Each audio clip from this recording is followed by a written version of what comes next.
ਆਮ ਤੌਰ 'ਤੇ ਸਾਡਾ ਮਨ ਕਹਿੰਦਾ ਹੈ ਕਿ ਦੁੱਖ ਸਾਨੂੰ ਦੂਜੇ ਦੇ ਰਹੇ ਨੇ। ਆਮ ਤੌਰ 'ਤੇ ਸਾਡਾ ਮਨ ਕਹਿੰਦਾ ਹੈ ਕਿ ਸਫਲਤਾ ਤਾਂ ਮੈਂ ਪਾਉਂਦਾ, ਅਸਫਲਤਾ ਦੂਜਿਆਂ ਦੀ ਵਜ੍ਹਾ ਨਾਲ ਆਉਂਦੀ ਹੈ।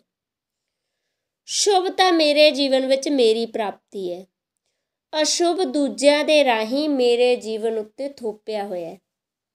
ਇਹ ਗੱਲ ਬਿਲਕੁਲ ਗਲਤ ਹੈ। ਤੁਹਾਡੇ ਜੀਵਨ ਵਿੱਚ ਜੋ ਵੀ ਹੈ ਤੁਹਾਡੇ ਹੀ ਕਰਮਾਂ ਦੀ ਲੜੀ ਹੈ। ਸ਼ੁਭ ਅਸ਼ੁਭ, ਅੱਛਾ ਬੁਰਾ, ਫੁੱਲ ਲੱਗਣ ਕੰਡੇ ਲੱਗਣ, ਸਾਰਿਆਂ ਦੀ ਸੰਪੂਰਨ ਜ਼ਿੰਮੇਵਾਰੀ ਤੁਹਾਡੇ ਉੱਤੇ ਹੈ। ਜਿਸ ਦਿਨ ਕੋਈ ਆਦਮੀ ਇਸ ਦਾ ਅਨੁਭਵ ਕਰਦਾ ਹੈ ਕਿ ਸਾਰੀ ਜ਼ਿੰਮੇਵਾਰੀ ਮੇਰੀ ਹੈ, ਉਸ ਦਿਨ ਤੋਂ ਜੀਵਨ ਵਿੱਚ ਕ੍ਰਾਂਤੀ ਸ਼ੁਰੂ ਹੋ ਜਾਂਦੀ ਹੈ। ਜਦ ਤੱਕ ਤੁਸੀਂ ਦੂਜਿਆਂ ਉੱਤੇ ਟਾਲਦੇ ਹੋ ਤਦ ਤੱਕ ਕ੍ਰਾਂਤੀ ਨਹੀਂ ਹੋਵੇਗੀ, ਕਿਉਂਕਿ ਜੇਕਰ ਦੂਜੇ ਦੁੱਖ ਦੇ ਰਹੇ ਨੇ ਤਾਂ ਤੁਸੀਂ ਕੀ ਕਰੋਗੇ? ਜਦ ਤੱਕ ਸਾਰੇ ਦੂਜੇ ਨਾ ਬਦਲ ਜਾਣ ਤਦ ਤੱਕ ਦੁੱਖ ਜਾਰੀ ਰਹੇਗਾ। ਦੂਜੇ ਕਦੋਂ ਬਦਲ ਜਾਣਗੇ ਇਹ ਸੋਚਿਆ ਕਦੇ? ਜੇ ਦੂਜੇ ਬਦਲ ਜਾਣਗੇ ਤਾਂ ਫਿਰ ਦੁੱਖ ਨੂੰ ਝੱਲਣ ਤੋਂ ਸਿਵਾਏ ਕੋਈ ਰਾਹ ਨਹੀਂ। ਇਸ ਲਈ ਧਰਮ ਤੋਂ ਸਿਵਾ ਦੁੱਖ ਨੂੰ ਤਬਦੀਲ ਕਰਨ ਦੀ ਕੋਈ ਕੀਮੀਆ ਨਹੀਂ ਹੈਗੀ। ਜਿਹੜਾ ਦੁੱਖ ਮੈਂ ਪਾ ਰਿਹਾ ਉਹ ਮੈਂ ਹੀ ਦਿੱਤਾ ਹੈ, ਮੈਂ ਹੀ ਫੈਲਾਇਆ ਹੈ, ਉਹੀ ਹੁਣ ਪਰਤ ਰਿਹਾ ਹੈ। ਨਿਸ਼ਚਿਤ ਹੀ ਬੀਜ ਬੀਜਣ ਵਿੱਚ ਅਤੇ ਫਲ ਆਉਣ ਵਿੱਚ ਵਕਤ ਲੱਗਦਾ ਹੈ। ਸਮਾਂ ਲੱਗਣ ਦੇ ਕਾਰਨ ਤੁਸੀਂ ਭੁੱਲ ਹੀ ਜਾਂਦੇ ਹੋ ਕਿ ਇਹ ਬੀਜ ਮੈਂ ਹੀ ਬੀਜੇ ਨੇ। ਹੁਣ ਇਹ ਫਲ ਆਉਣੇ ਸ਼ੁਰੂ ਹੋ ਗਏ ਨੇ। ਜਦ ਫਲ ਆਉਂਦੇ ਨੇ ਤਦ ਤੁਹਾਨੂੰ ਇਹ ਖਿਆਲ ਭੁੱਲ ਗਿਆ ਹੁੰਦਾ ਹੈ ਕਿ ਇਹ ਬੀਜ ਤੁਸੀਂ ਬੀਜੇ ਨੇ। ਉਸ ਭੁੱਲ ਜਾਣ ਕਾਰਨ ਤੁਸੀਂ ਸਦਾ ਸੋਚਦੇ ਹੋ ਕਿ ਦੁੱਖ ਦੂਜੇ ਦੇ ਰਹੇ ਨੇ। ਧਿਆਨ ਰੱਖਣਾ, ਇੱਥੇ ਕੋਈ ਦੂਜਾ ਤੁਹਾਡੇ ਲਈ ਚਿੰਤਤ ਨਹੀਂ ਹੈ। ਦੂਜਾ ਆਪਣੇ ਲਈ ਚਿੰਤਾ ਕਰਦਾ ਹੈ, ਦੂਜਾ ਆਪਣੇ ਕਾਰਨ ਪਰੇਸ਼ਾਨ ਹੈ। ਤੁਸੀਂ ਆਪਣੇ ਕਾਰਨ ਪਰੇਸ਼ਾਨ ਹੋ। ਹਰ ਆਦਮੀ ਆਪਣੇ ਹੀ ਕ੍ਰਿਤਿਆਂ ਦੀ ਭਾਲ ਵਿੱਚ ਲੱਗਿਆ ਰਹਿੰਦਾ ਹੈ। ਇਸ ਗੱਲ ਨੂੰ ਜਿੰਨਾ ਤੁਸੀਂ ਠੀਕ ਤਰ੍ਹਾਂ ਪਹਿਚਾਣ ਲਓਗੇ ਓਨੀ ਹੀ ਡੂੰਘੀ ਕ੍ਰਾਂਤੀ ਸੰਭਵ ਹੋ ਜਾਏਗੀ, ਕਿਉਂਕਿ ਜਿਵੇਂ ਹੀ ਇਹ ਸਮਝ ਆਉਂਦਾ ਹੈ ਕਿ ਮੈਂ ਜ਼ਿੰਮੇਵਾਰ ਹਾਂ ਤਾਂ ਕੁਝ ਕੀਤਾ ਜਾ ਸਕਦਾ ਹੈ। ਦੋ ਕੰਮ ਹਨ। ਇੱਕ, ਜੋ ਮੈਂ ਕੀਤਾ ਹੈ ਪਿੱਛੇ ਉਸ ਨੂੰ ਮੈਂ ਸ਼ਾਂਤੀ ਨਾਲ ਭੋਗ ਲਵਾਂ। ਉਸ ਦੇ ਭੋਗਣ ਵਿੱਚ ਨਵੀਂ ਅਸ਼ਾਂਤੀ ਖੜੀ ਨਾ ਕਰਾਂ ਤਾਂ ਅਤੀਤ ਦੀ ਸਮਾਪਤੀ ਹੋ ਜਾਏਗੀ, ਸਾਰਾ ਲੈਣਾ ਦੇਣਾ ਸਾਫ਼ ਹੋ ਜਾਏਗਾ। ਬੁੱਧ ਦੇ ਉੱਤੇ ਇੱਕ ਆਦਮੀ ਥੁੱਕ ਗਿਆ ਤਾਂ ਬੁੱਧ ਨੇ ਥੁੱਕ ਪੂੰਝ ਲਿਆ ਆਪਣੀ ਹੀ ਚਾਦਰ ਨਾਲ। ਉਹ ਆਦਮੀ ਬਹੁਤ ਨਾਰਾਜ਼ ਸੀ। ਬੁੱਧ ਦੇ ਉੱਤੇ ਥੁੱਕਿਆ ਤਾਂ ਬੁੱਧ ਦੇ ਸ਼ਿਸ਼ ਬਹੁਤ ਨਾਰਾਜ਼ ਹੋਏ। ਪਰ ਜਦੋਂ ਉਹ ਆਦਮੀ ਚਲਾ ਗਿਆ ਤਾਂ ਬੁੱਧ ਦੇ ਸ਼ਿਸ਼ ਆਨੰਦ ਨੇ ਕਿਹਾ, ਇਹ ਤਾਂ ਬਹੁਤ ਹੱਦ ਤੋਂ ਪਾਰ ਵਾਲੀ ਗੱਲ ਹੋ ਗਈ। ਸਹਿਣਸ਼ੀਲਤਾ ਦਾ ਇਹ ਅਰਥ ਵੀ ਨਹੀਂ ਹੈ। ਇਸ ਲਈ ਤਾਂ ਲੋਕਾਂ ਨੂੰ ਹੱਲਾਸ਼ੇਰੀ ਮਿਲਦੀ ਹੈ। ਸਾਡੇ ਤਾਂ ਹਿਰਦੇ ਵਿੱਚ ਅੱਗ ਬਲ ਰਹੀ ਹੈ। ਤੁਹਾਡਾ ਅਪਮਾਨ ਅਸੀਂ ਬਰਦਾਸ਼ਤ ਨਹੀਂ ਕਰ ਸਕਦੇ। ਬੁੱਧ ਨੇ ਕਿਹਾ, ਤੁਸੀਂ ਵਿਅਰਥ ਹੀ ਉਤੇਜਿਤ ਨਾ ਹੋਵੋ। ਇਹ ਤੁਹਾਡਾ ਭੜਕਣਾ ਤੁਹਾਡੇ ਕਰਮ ਦੀ ਲੜੀ ਬਣ ਜਾਏਗਾ। ਮੈਂ ਇਸ ਨੂੰ ਕਦੇ ਦੁੱਖ ਦਿੱਤਾ ਸੀ, ਉਹ ਨਿਪਟਾਰਾ ਹੋ ਗਿਆ। ਮੈਂ ਕਦੇ ਇਸ ਦਾ ਅਪਮਾਨ ਕੀਤਾ ਸੀ, ਉਹ ਲੈਣ ਦੇਣ ਮੁੱਕ ਗਿਆ। ਇਹ ਆਦਮੀ ਦੇ ਲਈ ਮੈਂ ਇਸ ਪਿੰਡ ਵਿੱਚ ਆਇਆ ਸੀ। ਇਹ ਨਾ ਥੁੱਕਦਾ ਤਾਂ ਮੇਰੀ ਮੁਸੀਬਤ ਸੀ, ਸੁਲਝਾ ਹੋ ਗਿਆ। ਇਸ ਨਾਲ ਮੇਰਾ ਖਾਤਾ ਬੰਦ ਹੋ ਗਿਆ। ਹੁਣ ਮੈਂ ਆਜ਼ਾਦ ਹੋ ਗਿਆ। ਇਸ ਆਦਮੀ ਨੇ ਮੈਨੂੰ ਆਜ਼ਾਦ ਕਰ ਦਿੱਤਾ ਹੈ ਮੇਰੇ ਹੀ ਕਿਸੇ ਕ੍ਰਿਤਿਆ ਤੋਂ। ਇਸ ਲਈ ਮੈਂ ਉਸ ਦਾ ਧੰਨਵਾਦੀ ਹਾਂ। ਤੁਸੀਂ ਬੇਕਾਰ ਵਿੱਚ ਨਾ ਭੜਕੋ, ਕਿਉਂਕਿ ਤੁਹਾਡਾ ਤਾਂ ਇਸ ਵਿੱਚ ਕੁਝ ਲੈਣਾ ਦੇਣਾ ਨਹੀਂ ਹੈ। ਸਾਰਾ ਮੇਰੇ ਹੀ ਕਰਮ ਦਾ ਫਲ ਮੈਨੂੰ ਮਿਲਿਆ। ਪਰ ਜੇਕਰ ਤੁਸੀਂ ਭੜਕਦੇ ਹੋ, ਉਸ ਆਦਮੀ ਦੇ ਖਿਲਾਫ ਕੁਝ ਕਰਦੇ ਹੋ, ਤਾਂ ਤੁਸੀਂ ਇੱਕ ਨਵੀਂ ਲੜੀ ਬਣਾਉਂਦੇ ਹੋ। ਮੇਰੀ ਲੜੀ ਤਾਂ ਟੁੱਟ ਗਈ, ਤੁਹਾਡੀ ਵਿਅਰਥ ਬਣ ਗਈ। ਤੁਸੀਂ ਵਿਚਕਾਰ ਕਿਉਂ ਆਉਂਦੇ ਹੋ? ਜਿਨ੍ਹਾਂ ਨੂੰ ਮੈਂ ਦੁੱਖ ਦਿੱਤਾ ਹੈ, ਉਹਨਾਂ ਕੋਲੋਂ ਮੈਨੂੰ ਜਵਾਬ ਮਿਲਣਾ ਹੀ ਚਾਹੀਦਾ। ਮੇਰੀ ਪੂਰਨ ਮੁਕਤੀ ਦੇ ਪਿੱਛੋਂ, ਜਿਸ ਨੂੰ ਉਹ ਮਹਾਪਰਿਨਿਰਵਾਣ ਕਹਿੰਦੇ ਹਨ, ਉਸ ਤੋਂ ਪਹਿਲਾਂ ਮੈਂ ਆਨੰਦ ਵਿੱਚ ਲੀਨ ਹੋ ਜਾਵਾਂ।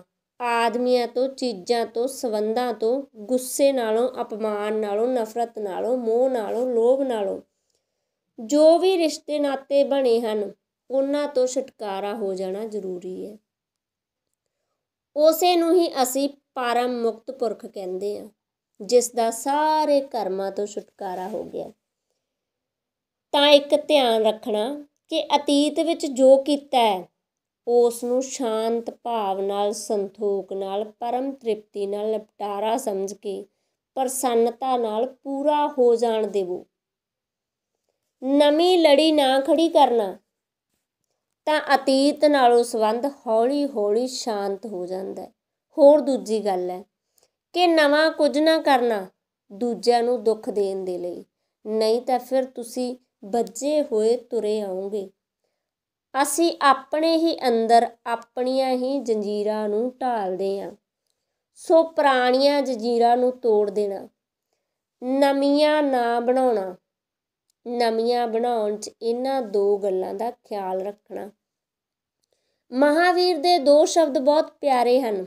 ਇੱਕ ਸ਼ਬਦ ਆਸਤਰਵ, ਇੱਕ ਹੈ ਨਿਰਜਰਾ। ਆਸਤਰਵ ਦਾ ਅਰਥ ਹੈ ਕਿ ਨਵੇਂ ਨੂੰ ਨਾ ਆਉਣ ਦੇਣਾ। ਨਿਰਜਰਾ ਦਾ ਅਰਥ ਹੈ ਪੁਰਾਣੇ ਨੂੰ ਢਹਿ ਜਾਣ ਦੇਣਾ। ਹੌਲੀ ਹੌਲੀ ਇੱਕ ਅਜਿਹੀ ਘੜੀ ਆਏਗੀ ਕਿ ਪੁਰਾਣਾ ਕੁਝ ਵੀ ਨਹੀਂ ਬਚੇਗਾ, ਨਵਾਂ ਕੁਝ ਵੀ ਹੋਏਗਾ ਹੀ ਨਹੀਂ। ਤੁਸੀਂ ਮੁਕਤ ਹੋ ਗਏ। ਜਦ ਅਜਿਹੀ ਹਾਲਤ ਆਉਂਦੀ ਹੈ ਤਾਂ ਪਰਮ ਆਨੰਦ ਫਲਦਾ ਫੁੱਲਦਾ। ਨਾਨਕ ਕਹਿੰਦੇ ਨੇ, ਮਨੁੱਖ ਆਪ ਹੀ ਬੀਜਦਾ ਤੇ ਆਪ ਹੀ ਖਾਂਦਾ। ਉਸ ਦੇ ਹੁਕਮ ਨਾਲ ਹੀ ਆਵਾਗਮਨ ਹੁੰਦਾ। ਤੀਰਥ ਯਾਤਰਾ, ਤਪ, ਦਇਆ, ਦਾਨ, ਪੁੰਨ ਨਾਲ ਰੱਤੀ ਕੁ ਮਾਣ ਮਿਲਦਾ। ਪਰ ਜਿਹੜਾ ਕੋਈ ਪਰਮਾਤਮਾ ਦੇ ਸਵਰਨ ਨਾਲ ਮਨਨ ਕਰਦਾ, ਉਸ ਦਾ ਮਨ ਪ੍ਰੇਮ ਨਾਲ ਭਰ ਜਾਂਦਾ।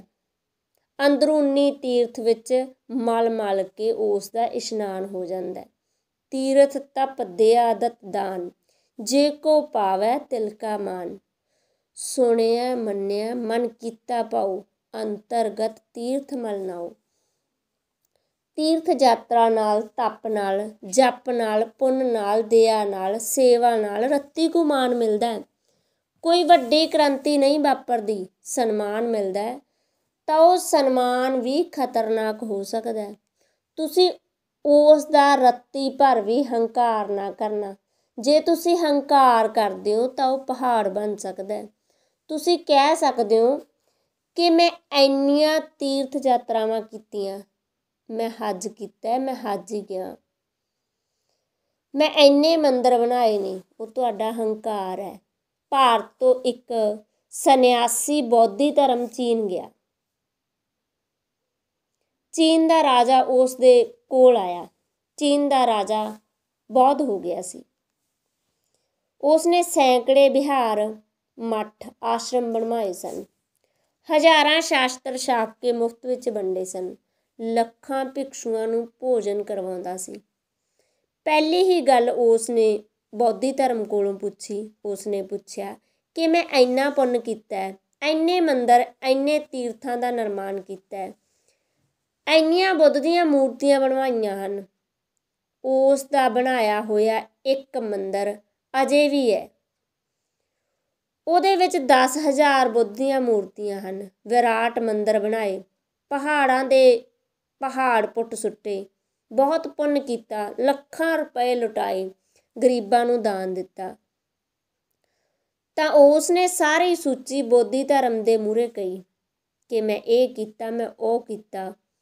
ਤਾਂ ਉਸ ਨੇ ਕੀਤਾ ਕੁਝ ਨਹੀਂ ਸੀ, ਤਿਲ ਭਰ ਵੀ ਨਹੀਂ ਕੀਤਾ ਸੀ, ਕੇਵਲ ਹੰਕਾਰ ਇਕੱਠਾ ਕੀਤਾ ਸੀ। ਉਸ ਨੇ ਜੇਕਰ ਪਹਾੜ ਨੂੰ ਪਹਾੜ ਕਿਹਾ ਤਾਂ ਕੋਈ ਹੈਰਾਨੀ ਵਾਲੀ ਗੱਲ ਨਹੀਂ। ਬੋਧੀ ਧਰਮ ਚੁੱਪਚਾਪ ਖਲੋਤਾ ਰਿਹਾ। ਅੰਤ ਵਿੱਚ ਉਸ ਨੇ ਪੁੱਛਿਆ ਕਿ ਮੇਰੇ ਇਸ ਸਾਰੇ ਪੁੰਨ ਦਾ ਕੀ ਫਲ ਹੋਏਗਾ। ਬੋਧੀ ਧਰਮ ਨੇ ਕਿਹਾ, ਕੁਝ ਵੀ ਨਹੀਂ, ਤੂੰ ਮਹਾਂ ਨਰਕ ਵਿੱਚ ਪਵੇਂਗਾ।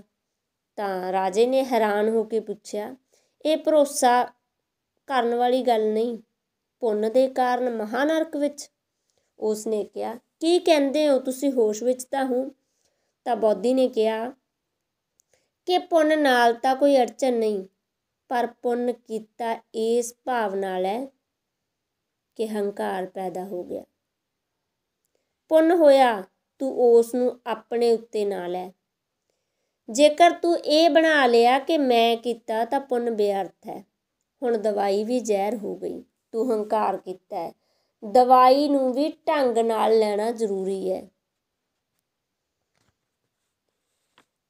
ਦਵਾਈ ਨੂੰ ਵੀ ਢੰਗ ਨਾਲ ਪੀਣਾ ਪੈਂਦਾ ਹੈ, ਨਹੀਂ ਤਾਂ ਜ਼ਹਿਰ ਹੋ ਜਾਂਦੀ ਹੈ, ਕਿਉਂਕਿ ਅਕਸਰ ਦਵਾਈਆਂ ਜ਼ਹਿਰ ਤੋਂ ਬਣੀਆਂ ਹੁੰਦੀਆਂ ਨੇ।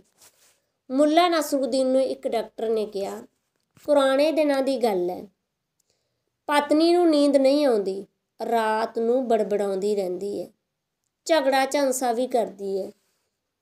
ਤਾਂ ਉਸ ਨੇ ਕਿਹਾ ਕਿ ਇਹ ਦਵਾਈ ਲੈ ਜਾ, ਇੱਕ ਚੁਆਨੀ ਦੇ ਉੱਪਰ ਰੱਖ ਕੇ, ਤਦ ਚੁਆਨੀ ਚੱਲਦੀ ਸੀ, ਜਿੰਨੀ ਚੁਆਨੀ ਉੱਤੇ ਰੱਖੀ ਜਾਏ ਓਨੀ ਹੀ ਦਵਾਈ ਦੇਣਾ। ਕੋਈ 7 ਦਿਨਾਂ ਪਿੱਛੋਂ ਨਸਰੂਦੀਨ ਤੁਰਿਆ ਜਾ ਰਿਹਾ ਸੀ ਤਾਂ ਡਾਕਟਰ ਨੇ ਪੁੱਛਿਆ ਕਿ ਦੱਸੋ ਪਤਨੀ ਕਿਹੋ ਜਿਹੀ ਹੈ। ਉਹਨੇ ਕਿਹਾ, ਬਹੁਤ ਗਜ਼ਬ ਦਾ ਕੰਮ ਹੋਇਆ ਕਿ ਸੁੱਤੀ ਪਈ ਹੈ ਤਦ ਤੋਂ ਉੱਠੀ ਨਹੀਂ। ਡਾਕਟਰ ਨੇ ਕਿਹਾ, ਹੁਣ ਤੱਕ ਸੌ ਰਹੀ ਹੈ 7 ਦਿਨਾਂ ਤੋਂ। ਮੁੱਲਾ ਨੇ ਕਿਹਾ, ਬਹੁਤ ਪਰਮ ਸ਼ਾਂਤੀ ਹੈ ਘਰ ਵਿੱਚ, ਦਵਾਈ ਗਜ਼ਬ ਦੀ ਸੀ। ਤਾਂ ਡਾਕਟਰ ਨੇ ਪੁੱਛਿਆ, ਤੂੰ ਦਵਾਈ ਕਿੰਨੀ ਦਿੱਤੀ ਸੀ? ਤਾਂ ਉਸਨੇ ਕਿਹਾ, ਘਰ 'ਚ ਚੁਆਨੀ ਨਹੀਂ ਸੀ, 4 ਆਨਿਆਂ ਉੱਤੇ ਰੱਖ ਕੇ, ਜਿੰਨੀ ਤੁਸੀਂ ਆਖਿਆ ਸੀ ਚੁਆਨੀ ਦੇ ਬਰਾਬਰ ਇਕੱਠੀ ਸੀ, ਘਰ 'ਚ ਚੁਆਨੀ ਨਹੀਂ ਸੀ, ਤਾਂ ਉਸੇ ਉੱਤੇ ਰੱਖ ਕੇ ਦੇ ਦਿੱਤੀ ਮੈਂ, ਇਸੇ ਲਈ ਪਰਮ ਸ਼ਾਂਤੀ ਹੈ, ਗਜ਼ਬ ਦੀ ਦਵਾਈ ਹੈ। ਦਵਾਈ ਜ਼ਹਿਰ ਹੋ ਸਕਦੀ ਹੈ, ਉਸ ਦੀ ਵੀ ਮਿਕਦਾਰ ਹੈ। ਪੁੰਨ ਵੀ ਜ਼ਹਿਰ ਹੋ ਸਕਦਾ ਹੈ, ਉਹਦੀ ਵੀ ਮਿਕਦਾਰ ਹੈ। ਧਿਆਨ ਰੱਖਣਾ, ਜੇਕਰ ਪੁੰਨ ਕ੍ਰਿਤਿਆ ਰਹੇ ਤਾਂ ਠੀਕ ਹੈ, ਜੇਕਰ ਕ੍ਰਿਤਿਆ ਤੋਂ ਹਟਿਆ, ਕਰਤਾ ਭਾਵ ਬਣ ਗਿਆ ਤਾਂ ਖਤਰਦਾਰ ਮਿਕਦਾਰ ਸ਼ੁਰੂ ਹੋ ਗਿਆ। ਪੁੰਨ ਵੀ ਕੋਈ ਇਸ ਭਾਵ ਨਾਲ ਕਰੇ ਕਿ ਮੇਰੇ ਪਾਪਾਂ ਦੀ ਸਮਾਪਤੀ ਹੋ ਜਾਏ ਤਾਂ ਠੀਕ ਨਹੀਂ, ਤਾਂ ਉਸ ਨੂੰ ਪੁੰਨ ਦਾ ਲਾਭ ਨਹੀਂ ਹੋਏਗਾ, ਤਾਂ ਵੀ ਖਤਰਾ ਹੋਏਗਾ। ਤਿਲ ਭਰ ਦਾ ਮਾਨ ਮਿਲ ਸਕਦਾ ਹੈ ਪੁੰਨ ਨਾਲ, ਪਰ ਉਸ ਨੂੰ ਧਰਮ ਨਾ ਸਮਝ ਲੈਣਾ। ਇੱਕ ਬੱਸ ਵਿੱਚ ਮੈਂ ਮੁੱਲਾ ਨਸਰੂਦੀਨ ਦੇ ਨਾਲ ਸਫ਼ਰ ਕਰ ਰਿਹਾ ਸੀ। ਅਚਾਨਕ ਚੱਲਦੀ ਬੱਸ ਵਿੱਚੋਂ ਖੜਾ ਹੋ ਗਿਆ। ਉਹਨੇ ਜ਼ੋਰ ਨਾਲ ਚੀਖ ਕੇ ਕਿਹਾ, ਭਾਈਓ, ਕਿਸੇ ਦੀ ਸੂਤਲੀ ਵਿੱਚ ਵੱਜੇ ਹੋਏ ਨੋਟ ਤਾਂ ਨਹੀਂ ਡਿੱਗੇ? ਅਨੇਕਾਂ ਆਵਾਜ਼ਾਂ ਆਈਆਂ ਕਿ ਸਾਡੇ ਡਿੱਗੇ, ਸਾਡੇ ਡਿੱਗੇ। ਕਈ ਲੋਕ ਖੜੇ ਹੋ ਗਏ। ਉਹਨੇ ਕਿਹਾ, ਸ਼ਾਂਤੀ ਰੱਖੋ, ਅਜੇ ਮੈਨੂੰ ਸਿਰਫ ਸੂਤਲੀ ਮਿਲੀ ਹੈ। ਧਰਮ ਦਾ ਨੋਟ ਹੈ, ਪੁੰਨ ਸੂਤਲੀ। ਸੂਤਲੀ ਉੱਤੇ ਬਹੁਤ ਅਟਕ ਨਾ ਜਾਣਾ, ਕਿਉਂਕਿ ਸੂਤਲੀ ਨਾਲ ਕੁਝ ਨਹੀਂ ਹੁੰਦਾ ਹਵਾਂਦਾ। ਨੋਟਾਂ ਦੇ ਉੱਤੇ ਵੱਜ ਜਾਏ ਤਾਂ ਕੀਮਤੀ ਹੋ ਜਾਂਦੀ ਹੈ। ਪੱਥਰ 'ਤੇ ਵੱਜਿਆ ਰਹੇ ਮੁੱਲ ਤਾਂ ਕੀ ਮੁੱਲ? ਪੁੰਨ ਜਦ ਨਿਰਹੰਕਾਰ ਭਾਵ ਦੇ ਨਾਲ ਵੱਜਦਾ ਹੈ ਤਦ ਬੇੜੀ ਬਣ ਜਾਂਦੀ ਹੈ। ਜਦ ਹੰਕਾਰ ਨਾਲ ਵੱਜਦਾ ਹੈ ਤਾਂ ਛਾਤੀ ਵਿੱਚ ਪੱਥਰ ਦੀ ਤਰ੍ਹਾਂ ਲਟਕ ਜਾਂਦਾ ਹੈ। ਕਈ ਪੁੰਨ ਵਿੱਚ ਡੁੱਬ ਜਾਂਦੇ ਨੇ, ਕਈ ਪਾਪ ਵਿੱਚ ਵੀ ਡੁੱਬਦੇ ਨੇ, ਕਿਉਂਕਿ ਬੇੜੀ ਤਾਂ ਨਿਰਹੰਕਾਰ ਉਸੇ ਪਾਸੇ ਲੈ ਕੇ ਜਾਂਦੀ ਹੈ ਜਿੱਧਰ ਸਭ ਖਾਲੀ ਹੁੰਦਾ, ਜਿੱਧਰ ਬੰਦੇ ਦੇ ਵਿੱਚ ਭਾਰ ਨਹੀਂ ਹੁੰਦਾ ਹੰਕਾਰ ਦਾ। ਇਸ ਲਈ ਅਜਿਹਾ ਵੀ ਹੋਇਆ ਕਿ ਕਈ ਵਾਰ ਪਾਪੀ ਤਰ ਗਏ ਨੇ, ਪੁੰਨ ਆਤਮਾ ਡੁੱਬ ਗਏ ਨੇ, ਕਿਉਂਕਿ ਪਾਪੀ ਘੱਟੋ ਘੱਟ ਨਿਰਹੰਕਾਰੀ ਤਾਂ ਆਸਾਨੀ ਨਾਲ ਹੋ ਸਕਦਾ। ਉਹ ਸੋਚਦਾ ਕਿ ਮੈਂ ਪਾਪੀ ਹਾਂ, ਉਹ ਸੋਚਦਾ ਕਿ ਮੈਂ ਪੁੱਜ ਸਕਾਂਗਾ ਉਸ ਤੱਕ ਜਾਂ ਨਹੀਂ। ਉਹ ਸੋਚਦਾ ਮੇਰੀ ਆਵਾਜ਼ ਕਿੱਥੇ ਸੁਣੀ ਜਾ ਸਕਦੀ ਹੈ, ਕੋਈ ਨਹੀਂ ਸੁਣੇਗਾ। ਮੇਰੇ ਵਿੱਚ ਕੋਈ ਗੁਣ ਤਾਂ ਨਹੀਂ ਹੈ, ਔਗਣ ਹੀ ਔਗਣ ਹਨ। ਹੰਕਾਰ ਨਾ ਹੋਵੇ ਤਾਂ ਪਾਪੀ ਵੀ ਤਰ ਜਾਂਦਾ ਹੈ, ਹੰਕਾਰ ਹੋਵੇ ਤਾਂ ਪੁੰਨ ਆਤਮਾ ਵੀ ਡੁੱਬ ਜਾਂਦੀ ਹੈ।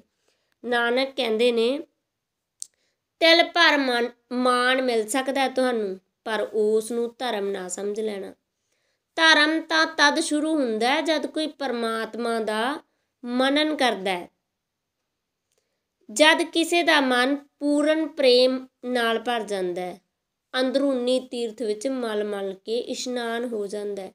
ਹੇ ਪਰਮਾਤਮਾ, ਸਾਰੇ ਗੁਣ ਤੇਰੇ ਵਿੱਚ ਹਨ, ਮੇਰੇ ਵਿੱਚ ਕੁਝ ਵੀ ਨਹੀਂ ਹੈ। ਅਜਿਹੀ ਭਾਵ ਦਿਸ਼ਾ ਲਗਾਤਾਰ ਬਣੀ ਰਹਿਣੀ ਚਾਹੀਦੀ ਹੈ, ਕਿਤੇ ਆਕੜ ਨਾ ਆ ਜਾਵੇ।